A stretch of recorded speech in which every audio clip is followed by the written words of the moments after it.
అందరు నమస్కారం అండి. జగన్మోహన్ రెడ్డికి సిగ్గు, శరం, మానం, మర్యాద ఈ జన్మలో రాదండి.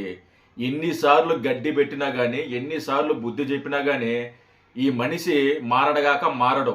అతను ఏ ర్యాలీ పెట్టుకున్నా, ఏ పరామర్శ పెట్టుకున్నా, చిన్న పిల్లలతో రాజకీయం చేస్తారండి. చిన్న పిల్లల్ని ముందు పెట్టి రాజకీయం చేస్తారండి.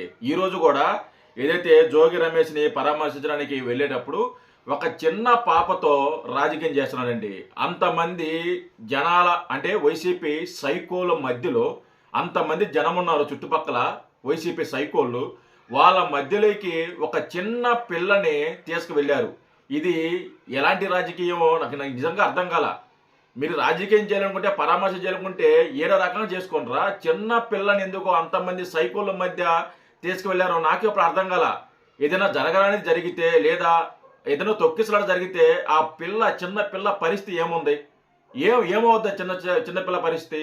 కడుపుకి అన్నం తింటున్నారా, గడ్డి తింటున్నారా? ఏమైనా జగన్మోహన్ రెడ్డి వాళ్ళంటే సైకోలు. నీకేమైంది? నీకేమైంది బుద్ధి? నువ్వు ఒక రాజకీయ నాయకుడివి, నీకు తెలీదా బుద్ధి? చిన్నపిల్లలతో రాజకీయం చేయకూడదు. ఎన్నిసార్లు గడ్డి పెట్టినా నువ్వు మారవ. ఇంకా ఇదా నీ బతుకు, ఇదే నీ రాజకీయం? నీ చిన్నపిల్లలతో రాజకీయం ఏంది జగన్మోహన్ రెడ్డి? సిగ్గు లేకుండా బతుకులో